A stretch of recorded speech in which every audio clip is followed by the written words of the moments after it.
I welcome you all here. It's so good to have you all with us tonight. My name is Zoe Matties. I am the Manitoba Program Manager for A Rocha, Canada, and I work out of Winnipeg.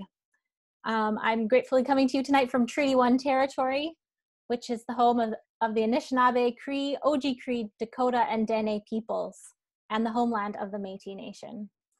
And I recognize people from all across Turtle Island, so it's great to see such a great diversity represented. Thank you so much for those who have been caretakers and stewards of this land, past, present, and future. And I'm grateful for this opportunity to be together, even if it's just over technology and computers. I think we're considering a topic that's really important and relevant to us, to our life as human creatures. I wanted to introduce A Rocha a little bit for those of you who might be unfamiliar. A Rocha is a global network of conservation science and conservation organizations. It's working in 20 countries around the world. And you can check out arocha.org to find out where all we work. And the work takes place adapted to various needs of bioregions and watersheds, from India to Brazil to France and here in Canada. In Canada, our mission and vision is that we are transforming people and places by showing God's love for all creation.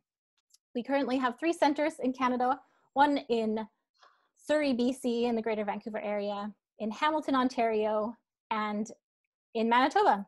We're working on building a center in East Braintree, Manitoba. And we have some other projects in other parts of the country as well. In Manitoba, we are working on setting up a center, as I said, in rural Manitoba, but our offices are here in Winnipeg. We do a lot of our work in an urban setting, such as our day camps and our work with churches. And this is a little bit different than the other 2 A Rocha centers in Canada. So we're in the midst of figuring out the very question that we're hoping to address in tonight's talk. I think it's really easy for us to imagine the importance of taking care of creation when we're surrounded by beautiful forests and streams and birds and plants and animals. But what about when we're surrounded by concrete and asphalt and rows upon rows of houses? I think sometimes we tend to imagine ourselves, human civilization, as separate from or even opposite to nature. We've often said that nature is where humans aren't. But when we read through scripture, and especially in the book of Genesis, we hear that humans were created as an intrinsic part of creation. Throughout scripture, all the residents of our home, plants, animals, humans, share a common and intertwined past and future. And today we see that humans are flourishing and languishing alongside the rest of creation in forests, alpine meadows, parks, suburbs, and cities. So tonight we're thinking about what does it mean to care for creation in the city? How do we learn to live with creation in the ways that we eat, travel, work, play in our urban homes? And how does our faith and the care of creation come together in an urban setting? And this, I think, is super relevant for us because over 70% of the global population lives in cities, and that number is rising. In Canada, I think the number is around 60%. So each of our panelists today has a different relationship to A Rocha. Some are very intimately connected and others less so, but I'm less interested in that than in the ways that their lives are rooted in a common faith and a set of commitments to act towards caring for creation, and how their stories and experiences might spur us to act so that we can learn to live well in our place. If you're new to A Rocha, and especially Rocha of Canada, please do check out our website. And if you're near to one of our centers, we'd love to have you visit, especially when it's safe to do so. And if you want to talk more or learn more, you're welcome to reach out to us. You can email me at manitoba@arocha.ca if you want, and we'll put that in the chat. I'll also say that this is a new series of events and talks that we're doing. This is the 4th one, and we're just so delighted to have you join us. I'll briefly introduce our panelists. We have Andrea Santos, who's joining us from Vancouver. Andrea is from Brazil, but is now making a life with her partner in Vancouver. And we have Paul Lowen, who is from Winnipeg, Manitoba. And Paul is, one interesting thing about him is he rides an electric unicycle to work and is very interested in all things electric vehicles. And last but not least, we have Teresa, who is joining us today, also from Winnipeg. She works at the Green Action Center as the compost coordinator, and she also spends a lot of time being a mom. So as a way to get to know our panelists tonight, I thought we could start by asking a question about how they came to care for the earth. Pope Francis, in his encyclical Laudato Si, that says that what the church needs is an ecological conversion. And by that he means a turning towards a way of being that includes the flourishing of others and the church. So I'm curious, what was your ecological conversion? In other words, what was a moment that you realized that caring for creation was important to you? Maybe Teresa, we'll start with you. Sure. I think it's an interesting question as I think about it to, think back, where did that start for me? My dad was teaching in Christian schools about climate change before people believed in climate change. So I was really raised with an awareness of environmental issues, but it didn't really catch fire for me until high school. And I had a teacher who encouraged me to apply for a program I didn't get into, but it was for climate champions. And I read An Inconvenient Truth in another book, and I thought, wow, I could just spend my whole life just learning more about this. And so I did. I did a degree in environmental studies and a master's degree in natural resource management. And, in my undergrad, we learned about the passage in Genesis about caring for the earth, which is often translated with words like subdue, dominion, rule over. But how those verbs in Hebrew, which I think I have them right as radah and kavash, mean more like we are to go down and walk among the subjects as an equal, and we are to be a benevolent leader. And that really stuck with me when I learned about that approach. Great, thank you. Paul, we'll get you to go next. Yeah, my ecological conversion was only about 7 years ago. Growing up, I actually went through a period of time where I thought that climate change wasn't real. And then at one point, I'm a bit of a charts and graph person. I stumbled across this chart that I'm going to put behind me in my background. It's from a popular webcomic called XKCD. You might have stumbled across it, and it just tracks the level of CO2 in the atmosphere throughout, I think it's around 20 or 30,000 years. And then at the end, there's the little spike.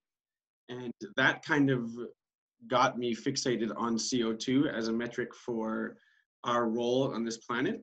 And like I said, I like charts. So there was another one that really stuck out to me, and that was this one. And it shows the pre-industrial average temperature, and then today, this is 5 years old now, but then it gives us, New York under, I think, 800 meters of ice and New York under 150 meters of water. And I thought, oh, we got a lot of wiggle room, that's okay. And then when the author of the post backed it out to show where absolute zero would be in relation to those numbers, then all of a sudden the wiggle room got really, really small. And that's really when the CO2 issue struck me, and realizing how tenuous and how much we live on a knife's edge of conditions on this planet, and that keeping it within those boundaries is really important. So yeah, that's where it started for me. Yeah, thanks, Paul. And Andrea? I think my story is similar to Teresa. I was a kid. I remember my dad is like an animal lover. He watched all the Natural Geographic, Discovery Channel, TV series, and I grew up with him like that. And I remember one day we're traveling around Brazil in a vacation trip, and then someone threw I'll throw away a can from the car besides us, and he got so mad, and he started to explain to me and my sisters why that was super wrong. And I think that vision is still in my mind, why he was so angry because of a can. But I got it, and now I got it. I feel the same when I see this kind of situation. But I think it started with him. But I met Christ. So I was at university, and at that time I was not feeling like an ecological conversion, but I was thinking, well, maybe it was an ecological conversion, but maybe I was thinking about your question, Zoe, and maybe Jesus was calling me to ecological conversion even before I met him personally, I guess.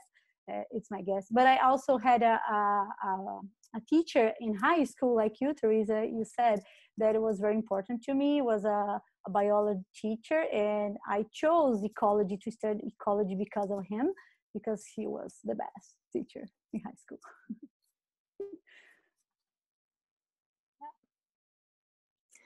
So I wonder if we can now go a little bit deeper into each of your particular interests and passions and expertise. Teresa, I'm wondering if you can tell us a little bit about your work at the Green Action Center, and in particular, your work as a compost coordinator. So why do you think this is important? And especially, how is it important to us who live in the city? Yeah. So I've been working at Green Action Center since 2016, straight out of my master's degree. For those who aren't familiar with who we are as an organization, it's a environmental nonprofit. We're based in Winnipeg, and we serve all of Manitoba. And we work mainly in trying to help people live. Our tagline is greener, better lives. So we work to help people get themselves around, use sustainable transportation, and to help them reduce their waste. So I work in the waste area as a compost program coordinator, which is a very long mouthful of a title. But what I do is a lot of work with backyard composting and helping people learn how to vermicompost, and really just ways to reduce their food waste. We've really been shifting our work lately to include more work on food waste, because we realize that's really where the composting is coming from. Why does composting matter? It really ties into climate change, ultimately. There's a lot of resources that go into growing our food, transporting our food, processing our food, warehousing it, and then disposing of it as well. I didn't know until I started this job that landfills produce a lot of methane, which is a greenhouse gas 25 times more powerful than carbon dioxide. The second largest point source emitter of greenhouse gases in Manitoba is the landfill that all of Winnipeg's waste goes to. It's also the highest point in Winnipeg, which, we're very flat, so it's not saying a lot, but still, it's really striking. There's other areas that produce more greenhouse gases, like transportation and the fertilizer plant in Brandon, but there's a very strong link with the food that we grow and the food that we throw away and climate change. I also have a bit more of like a soft reason.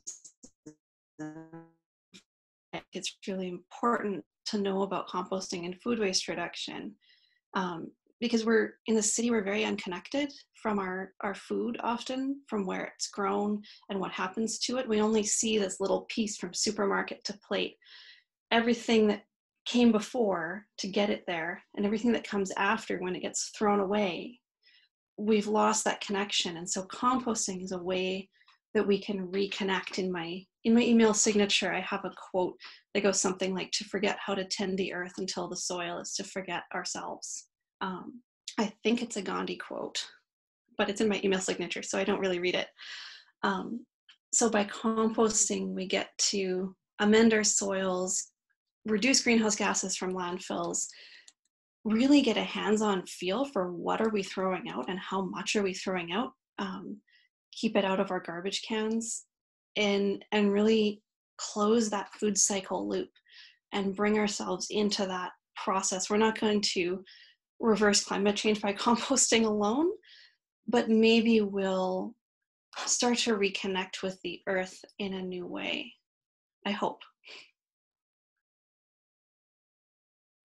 Yeah, those are all really interesting and important things that you brought up, Teresa.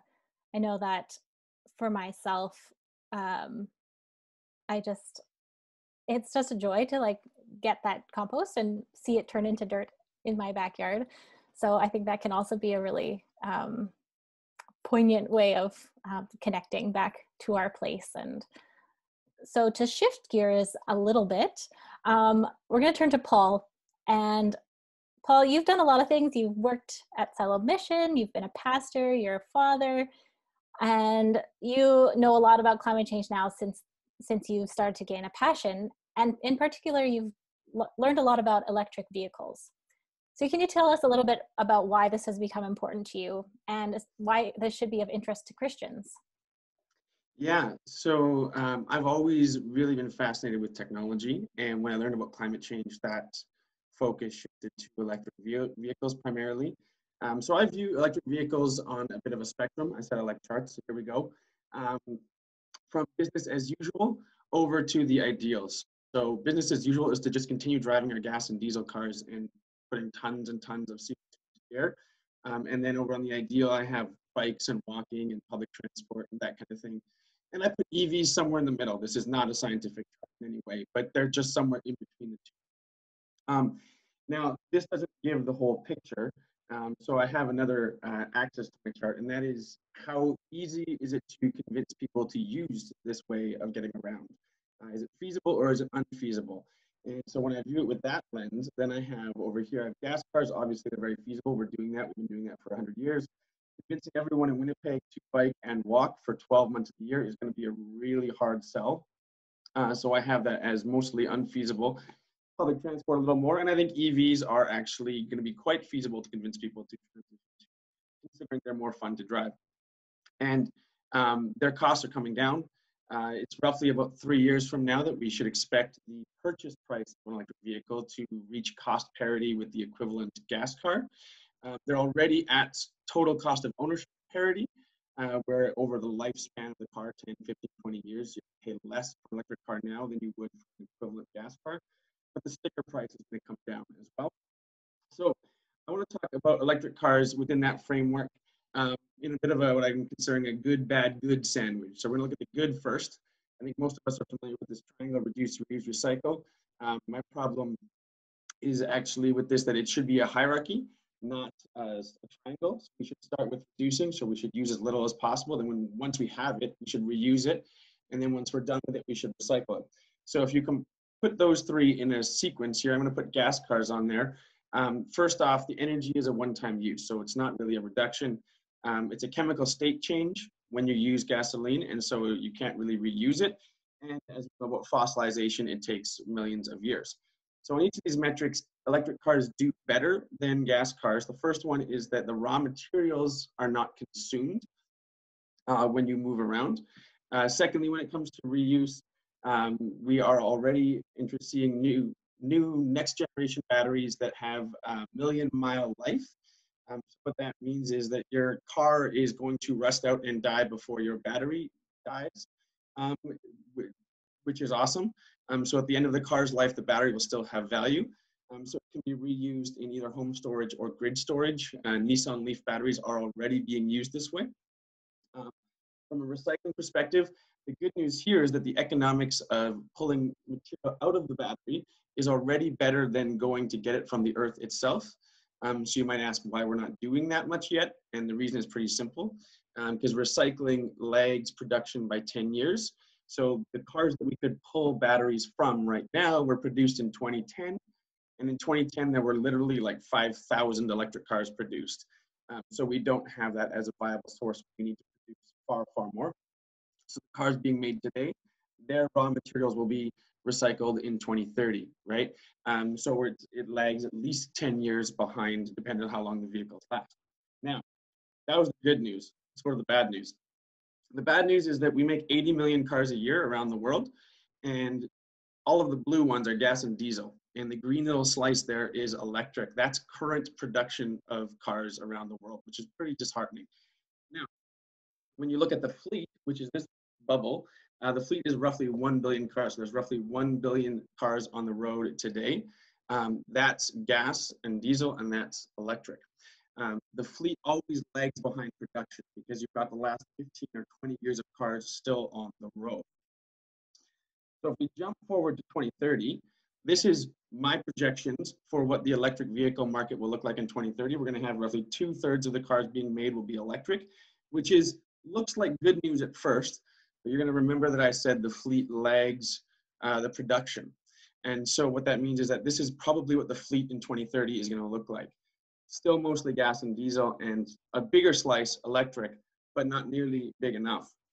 And that's because you have to add up the cumulative production as we get to this. This is not what it's going to be like for the next 10 years. And so the fleet is actually really, really going to be predominantly electric. You must remember, gas still. And the problem with this is that this is going to be the fleet in 2030, which means some of these cars will still be on the road in 2040, in 2045, and possibly 2050. Now, that's bad news. There is good news. There's a different metric that we can use, and that is a metric called vehicle miles traveled. So if you take all 1 billion of these cars and you multiply them by 15,000 miles, which is what a normal car drives in a year, you get 15 trillion miles of traveling, which is a ton of traveling. If you take electric cars and you make them self-driving, which is the goal of a ton of companies right now, what happens is that car becomes almost 10 times more usable. So even though the fleet may look this small electric-wise, we could potentially get our miles to be this much electric in 2030 if the majority of the electric cars are autonomous. And they're doing the work of 6 to 10 cars, and we get rid of basically personal ownership. And the car goes on a taxi network and drives around. So this is the good news of what might be possible. The bad news is that I don't see any other way to getting anywhere close to this level of electric miles in 2030 unless we make our cars self-driving. So let's go back to here. If we go to autonomy, we can see that it beats even electric vehicles on the metric. So from a reduced perspective, we need 6 to 10 times fewer cars because each car can do more work and it's not sitting around on our driveway or in our garages or in parking lots. We reuse them. Multiple people will reuse them. Same thing at the end of the life of the vehicle. It can be used for storage if the battery still has life. And if it's owned by fleets, we can regulate whether they are forced to recycle the batteries or not. Or actually, as I already said, the economics should outweigh mining in the first place. So the vehicle will hopefully come back towards the fleet and be recycled. Now on my chart here that I used at the beginning, I talked about business as usual versus ideal and unfeasible versus feasible. The good news is on a CO2 per mile level, electric cars are going to be pretty good, and autonomous cars will spread the whole production part of that CO2 out over 1 million miles instead of 200,000 miles, because we'll be using them a lot more. And if, in the case of feasibility, the question is, can we convince people to use them? I think it's actually going to be pretty easy to convince people to use them because the economics of self-driving robo-taxi network are going to be so good that we're not even going to want to use our own cars that we already own. That's the optimistic hope. We'll be convinced by just pure dollars alone. So yeah, that's kind of that. I see a few questions in the chat, but I think we'll probably get to those later. Yeah, we'll get to the questions after. And if what Paul said has piqued your interest, I did send out a little video in advance in the resources. So hopefully you all got access to that. But it's kind of if it's hard to imagine what an autonomous fleet of vehicles could look like, it's a little bit of an experiment about what the autonomy of vehicles could look like in terms of, well, it could get rid of parking lots, for example, and all that space that could be used for other things. So yeah, encourage you to watch that. We'll send out those resources again afterwards, or Rick will put them in the chat as well. Okay, on to Andrea. So Andrea, you grew up in Brazil, like you said, and you've actually worked for A Rocha in Brazil for many years. And now you live in Canada, in a big city, in Vancouver. So I'm curious, what does caring for creation look like for you in Vancouver, and how is it different than when you're in Brazil? It's funny when you say that is a big city of Vancouver, Zoe, because São Paulo is huge. I was living in São Paulo before I moved to Canada in 2015, and we're talking about 20 million people there. And then Vancouver, it's a small city for me, actually. But yeah, care for creation here in Vancouver means that I need to enjoy nature as much as I can. And I start enjoying nature at my table, right? When you're having our meals every day. And as Teresa said, we're not aware of all that involves in our meals, but we can care for creation in the choose that we do, which kind of meal, if I'm eating less or more meat, or if I'm buying organic, or if I'm trying to buy from the local farmer. And you can talk a lot about that, but also I'm trying to enjoy, I also enjoy creation here in Vancouver when I go for a walk, for example. I think it's something very important, was even more important during the pandemic, because we're all so constrained, and going for a walk and see that nature was going on, and the seasons, and spring, summer, and now fall. And it brought me a lot of hope. This is the way that I'm trying to care for creation here in Vancouver, but also through the Regent Garden. I'm part of the Regent Garden. We have a vegetable garden there in a place that is super weird because we don't have much sun, but even with that a little bit of sun, we are able to plant tomatoes, kale, lettuce, Swiss chard, squash, even corn we planted this year, and this is quite a thing. And another thing that I try to do right now that I'm living in Vancouver is I was quite frustrated when I moved here, because I didn't know anything about any birds. I didn't know any names. And then I found out an app from the Merlin. I want to show you if you're interested in this, because this is, I don't know if it's good to see. It's a Merlin app that you can identify a bird, and you can put the colors that you were seeing, where was the bird. And this was a thing for me, very important for me to feel like home in Vancouver, because in Brazil I could say to you, right, oh, that bird is that bird, oh, that bird is another bird. But here it was very hard for me. And I think knowing, care starts with knowing, and then when you know, we love. And I'm starting to be in love with the Pacific Northwest. And I want to show another thing, that is this book that I got, that I had the reference in the boat course that I bought. Is super nice for you that are connecting from Vancouver. It's for the Pacific Northwest, more about animals and plants. And it's another way that you start to care about creation, because you need to know where you're living, and you know about your place, about the watershed that you are living in, and the Cascadia bioregion that we're living in here in Vancouver. And this is also different from the thing that I used to do in Brazil. In São Paulo, for example, it was hard for me to take my bike and go around because it was not safe. And here I feel safer to ride my bike. But A Rocha, caring for creation with A Rocha Brazil, talking a little bit about my work there, was most caring for the poor, because we have many poor communities living in the cities. And the work that I was using to do that there was empowering these vulnerable communities to face better the challenge that they have. Because when you talk about climate change, with droughts or flood, the poor communities are suffering more than us, because they don't have any options. They don't have a network of safe places to go, or to move, or whatever. And then this was the main thing.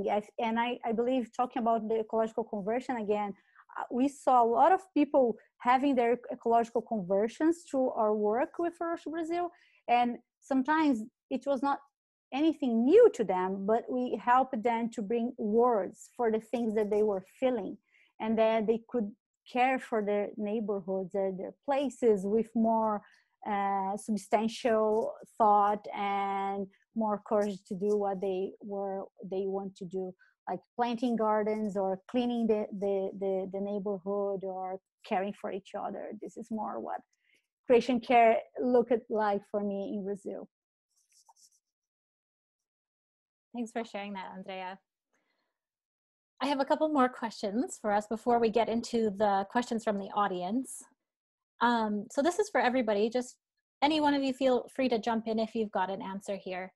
So I think when we're living in the city, we're confronted by hundreds of decisions daily that have a potential effect on the earth. So you've already mentioned what we eat, how we get around, even what we wear. So I was interested in this quote by Pierre Teilhard De Chardin. He said, "Do not forget that the value and interest of life is not so much to do conspicuous things as to do ordinary things with the perception of their enormous value." So how do we make decisions around the things we do daily? And does what we do in our lives make a difference? I have thought a little bit about that because coming from Brazil, we saw so many needs and we couldn't help all the needs that we saw, right?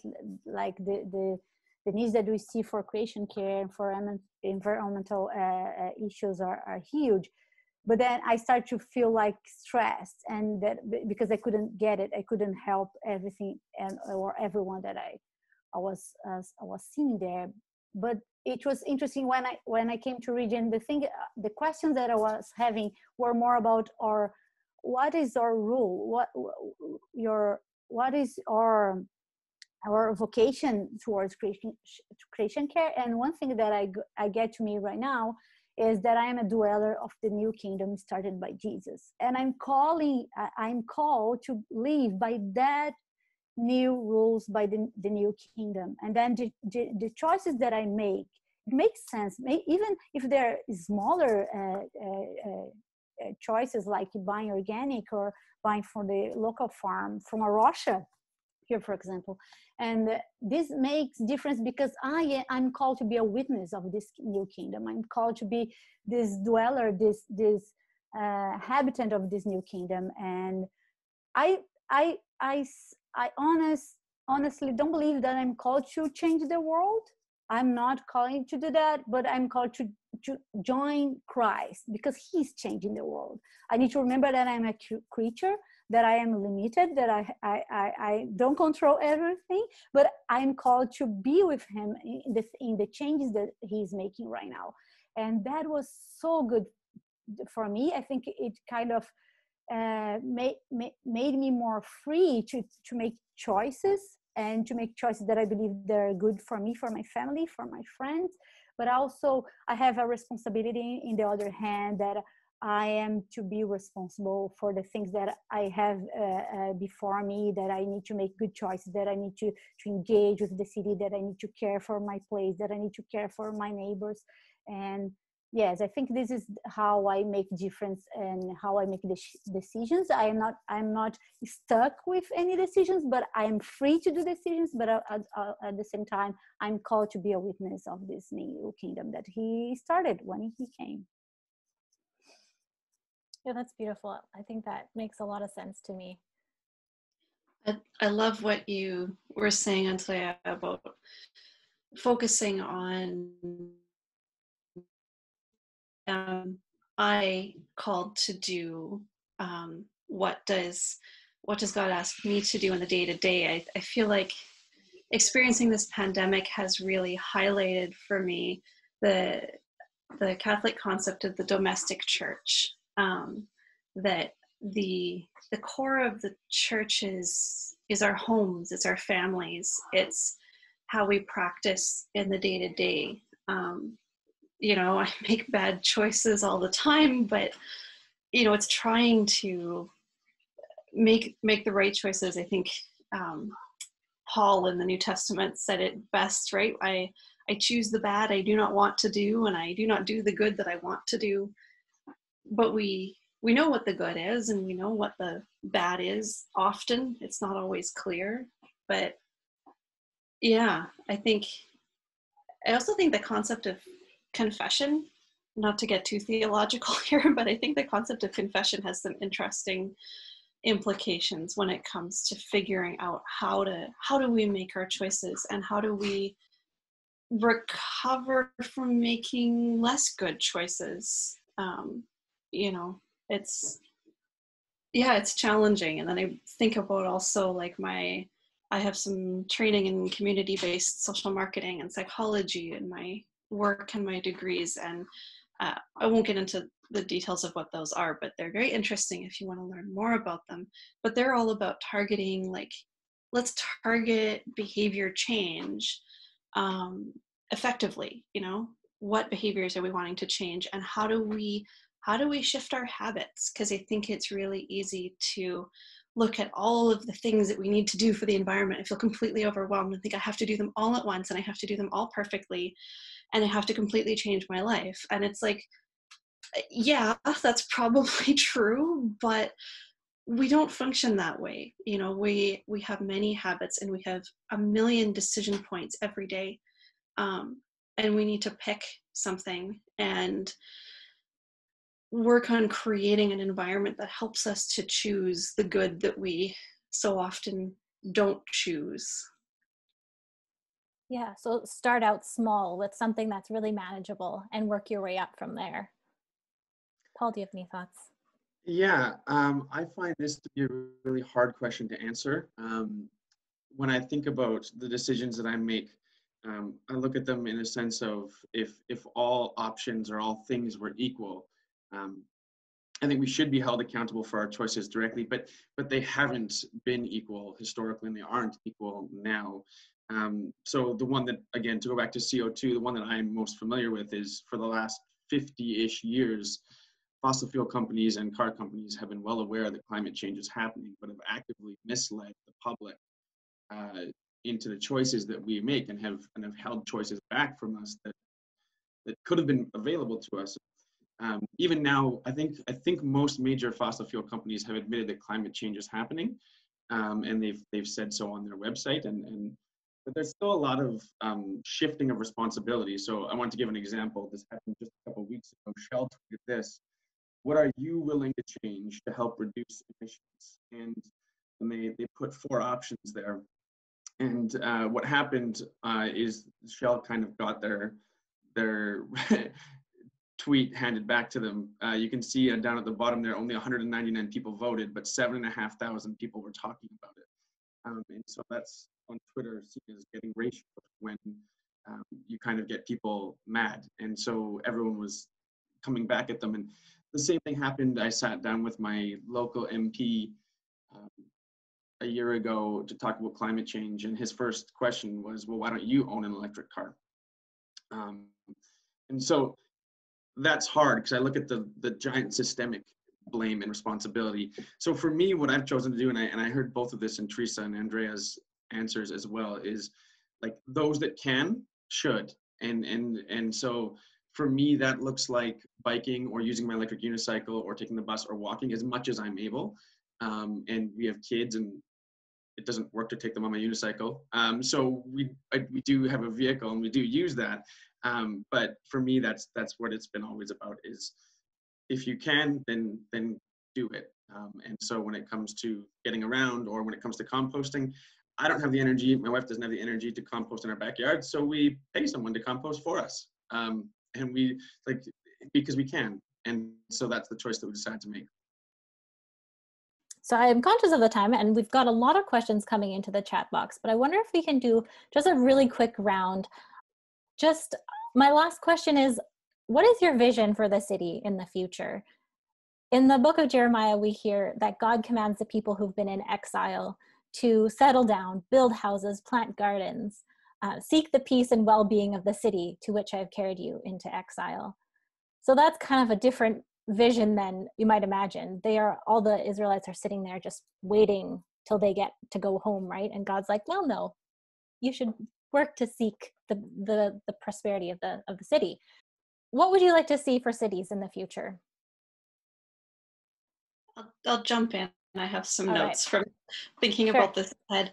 I used to think that my vision for cities was that we wouldn't have any, and we would all be back to the land, and we'd all live on farms and be self-sufficient. And then I read a book called Sidewalks in the Kingdom. And it was assigned for me in my undergraduate degree. And it completely changed how I thought about the vision that God has for our cities in the long run. And it reminded us that I don't always read Revelation, but it's got a beautiful vision of the city of Jerusalem coming down to earth. It's not that this earth will be destroyed and burn up, but that this earth itself will be renewed, and the kingdom itself is a city. That's sort of the theological answer. The earthy answer was, what do I want for my daughter? She's not quite a year and a half old yet, but when I think about what I envision for cities, it's me envisioning her future. I envision her loving the outdoors. I envision her knowing more birds than logos.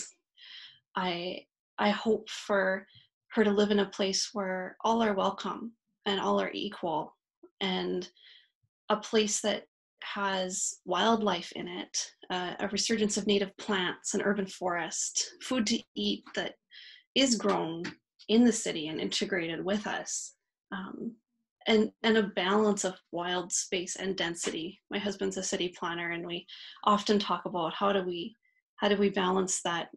We have to keep working on not having too much sprawl, but not losing our integrated nature in our cities too. Can I go now? I wrote it down 3 things that I'll try to explain for you very quick. I wrote neighborship. It's not neighborhood. I tried to find a word better to exemplify my word in Portuguese, that is vizinhança. Vizinhança means neighborhood with neighbors together. And then neighborship, I think I found this word. Sorry if it's not that good for what I'm trying to explain but it's like a community who lives close by and people who cares for that place that they're living all in. And this is my vision and my dream for cities, neighborship that creates safety, that because we're seeing in the cities right now a lot of people living lonely and feeling disconnected from each other, and I think this is a very important thing that we need to address. And these neighborships or vizinhanças, we could create more community and people living with other people and not feeling so much lonely. And then the second thing is garden everywhere, and I would add compost, gardens with compost everywhere, because of you, Teresa. And I think it's very important that we need to care for your soil.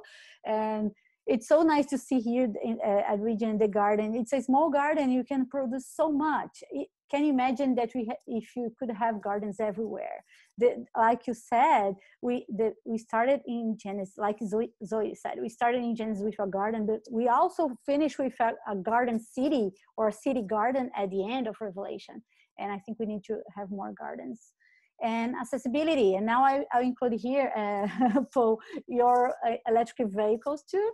Cities for peoples and not for cars. And I think we need to have more place to ride our bikes or scooters or walkers, wheelchairs. The cities need to be more accessible for everyone. And yeah, this is my dream city.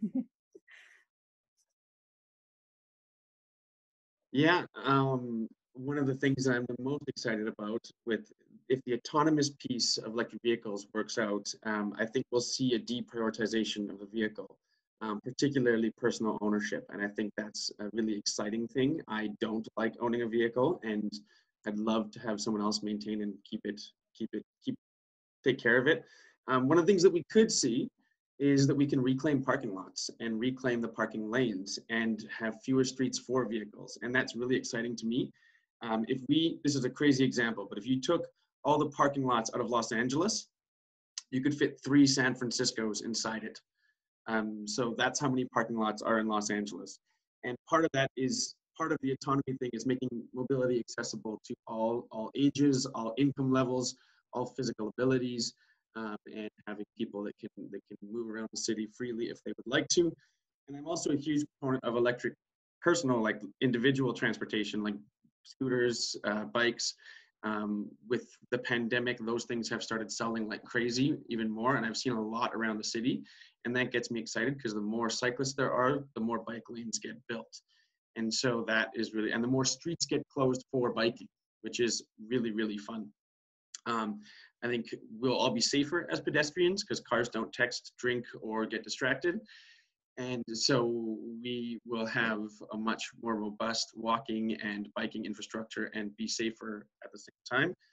And then I think along with this shift to EVs will be a shift to solar. So we're going to see solar panels everywhere, and that will be exciting as well. So the good news for me, I think there was a how can we get there question here as well. The good news that I'm excited about is that this shift to an electric future and an autonomous future is happening despite government. I don't think the government is going to need to do really much to speed it up or to slow it down. They could try, but I don't think they're going to be able to stop it at this point. The technology, the underlying technology is already there, and there's enough money to be made, unfortunately, I guess, in the sector that we don't even need the government to do it. Okay. So now we'll move to the questions from the audience, and we've got so many. Thank you so much for putting those questions in. We're not going to be able to address them all, but so here's one for Paul. Actually, I think Teresa asked this one, but in Manitoba, we have hydropower, but in some provinces like Alberta, the electricity is generated by coal and natural gas. So does the equation saying whether EVs are better than gas-powered cars in terms of a full life cycle analysis change depending on how the electricity is generated? So I want to warn you that anytime you see a headline about electric vehicles and their cost or their total lifetime CO2 emissions, you need to really look at what they're comparing. Yes, obviously the lifetime CO2 emissions changes if you're charging with coal, without a doubt. I mean, that's no question. If you're charging with solar, the lifetime CO2 is better than a gas car within less than a year. If it's with coal, it's a few years. They did one analysis and they compared the Tesla P100D, which is the highest performance and therefore the lowest mileage per kilowatt hour vehicle that you can buy from the electric options, and they compared it to one region in Europe where the gas car performed really well, and they use that as the example to say that not all electric cars have a lower CO2 footprint. So even with coal, with that exception, and that was about 4 years ago, so I think it's changed by now, all electric cars have a smaller CO2 footprint over their lifetime, and most of them by a very long shot. And then obviously, there's two pieces to it. You electrify everything and you clean the grid. And those two things have to happen at the same time. So with your gas car, it never has a chance of getting cleaner. It's the way it is the day you buy it. But your electric car will get cleaner as the grid gets cleaner. Great, thanks, Paul. Now a question for Teresa. We've got a few about composting. This person asks, what if I don't have enough space in my backyard for all the compost my family produces? Should I send it to the city compost facility, or are there better options? So this person might not be in Winnipeg. In Winnipeg, we don't have a composting facility yet. But what are the options in Winnipeg? Or what are some practical tips that maybe can apply across the board for people who are trying to do composting at their home? Yeah, so I mean, the trade-offs will vary a little bit depending on where you live and what is offered where you live. We're pretty slow here, and like Zoe said, Winnipeg doesn't have citywide industrial composting other than a private service, Compost Winnipeg, which is the social enterprise of Green Action Centre, and our leaf and yard waste collection in the summer.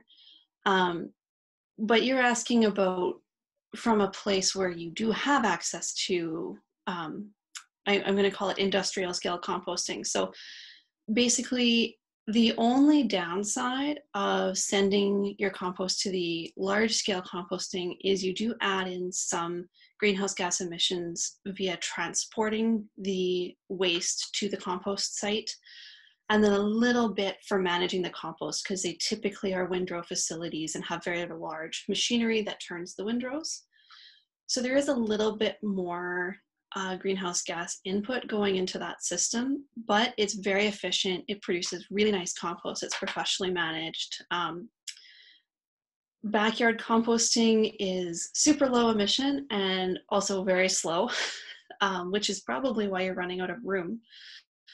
One thing people can do is make sure that your compost at home is well managed. Really slow compost often doesn't have enough nitrogen-rich green material, and it's often really dry. Those both slow down your backyard composting. So you can do things like add grass clippings or drop the amount of dried leaves you're putting in. I'll send some resources with Zoe for things about how to manage your backyard compost most efficiently. But if you're running out of room, yeah, send it to your city compost if you have that. That's a good option. There's also options to do things like trying vermicomposting, which is composting with red wriggler worms. The volumes that they take are not high, but the product they produce is really rich and awesome for your garden. And the other thing you could look into is it's sort of emerging, at least in North America. It's called bokashi. I'll write it in the chat so that you can see it spelled out. It's a pre-ferment style of composting. So you can actually store your compost in like a bucket for months and months until you have space to throw it either straight into your garden or in your compost bin. You could also try things like trench composting, where you literally just dig a hole in your garden. You can do like a 3-row rotation system where one has the compost, one's a path, and one you're growing plants, and just rotate that every year. So there's options for you. There's more than one. That's great, Teresa. Thanks. I will try to send along some of those resources that you mentioned in our follow-up email. So, okay, one for Andrea here. You mentioned the connections between caring for the natural environment and caring for the poor. Do you have any thoughts on the balance between climate change mitigation versus climate change adaptation? Yeah. Yeah, I think the phrase that I read when I was working there in Brazil was from John Stott, I guess. He said that we cannot care for the poor if you're not caring for the place that the poor are living in. And I think this is very important, that they are connected. But the climate change adaptability, I think we need to, well, in the way that we're seeing Brazil is that we need to make best decisions.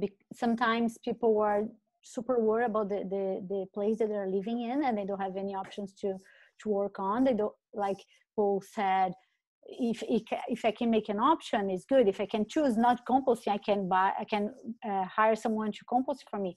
But when you are talking about poor people, they don't have any options. The options are few, very few. And the things that we're trying to address in Brazil was more what you can do with the things that you have right now. What are the gifts that God gave you to this community that you can address the challenges and the problems and the issues that you are facing right now? It was super personalized in a way. It depends on each community, but some communities could talk about, let's reduce our carbon emissions, but some communities couldn't, because they were not producing much. They were barely buying food to live, and it seems unfair to me to talk to them about climate change and the things that were the nations, for example, if they are barely living. I think it depends on the community. I don't know if I answered the question. Sorry about that.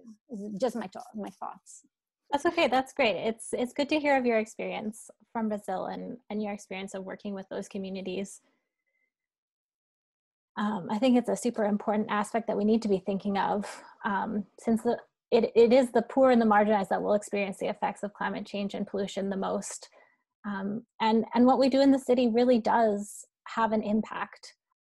So we only have a couple minutes left, and we have a lot of questions, specific questions about electric vehicles for Paul. So it seems to be a really interesting topic, so novel.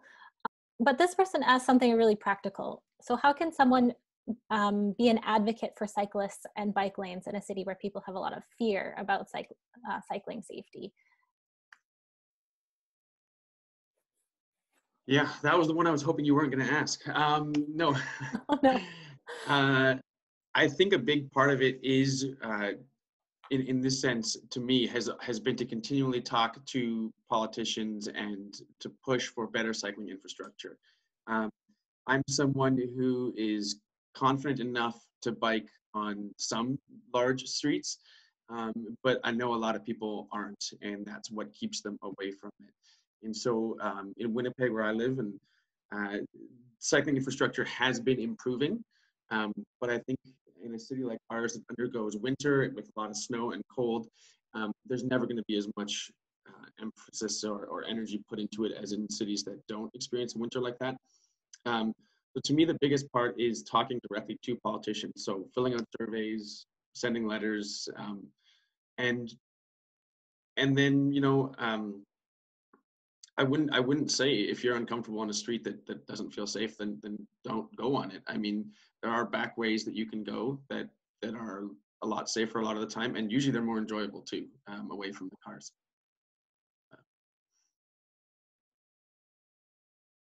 Great.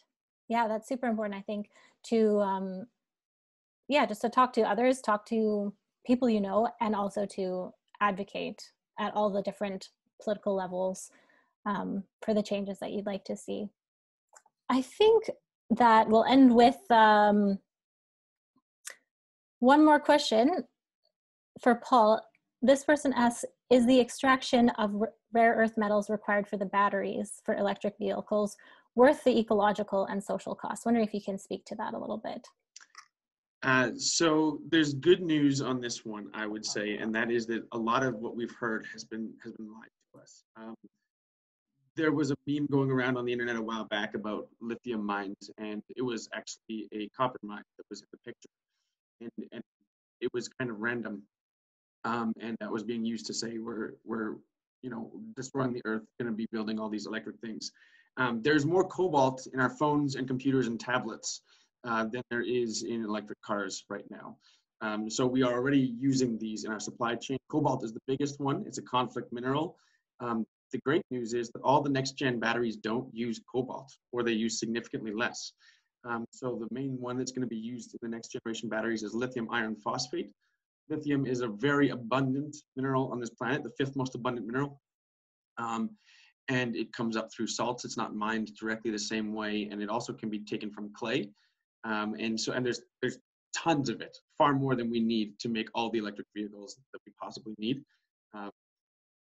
There will also be more manganese and nickel being mined. So cobalt is actually not going to be as much of the equation. Nickel, Canada actually has a lot of nickel, and we already have a large nickel company that is contracting with Tesla right now to get a lot of their nickel for their next generation batteries as well. So the question of, is it worth it? I think if you had asked this question in 1970 or 1980, we would have said, no, let's slow down.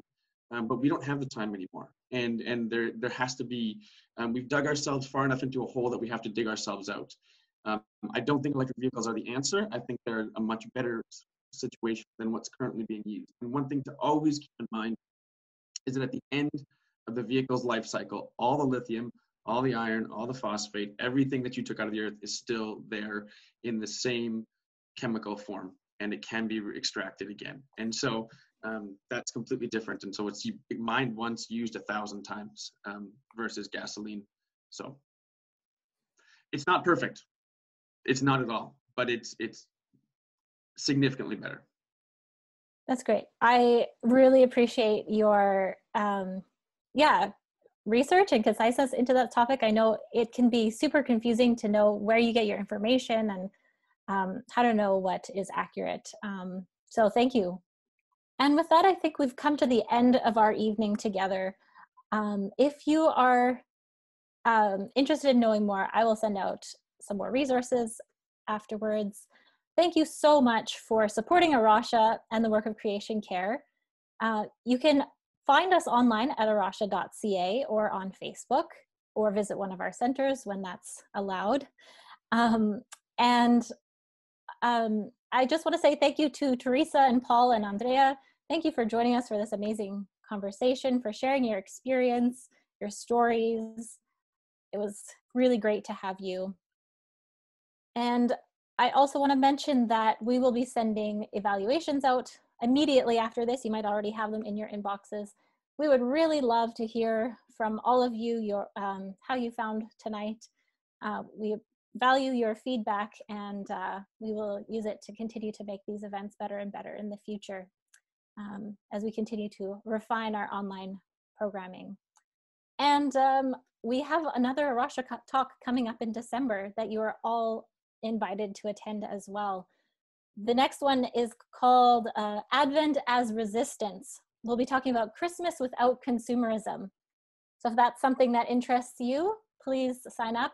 You can check, it'll be up on our event pages soon. That's arocha.ca/events. And once again, thank you so much for joining us, and we hope to see you again next time.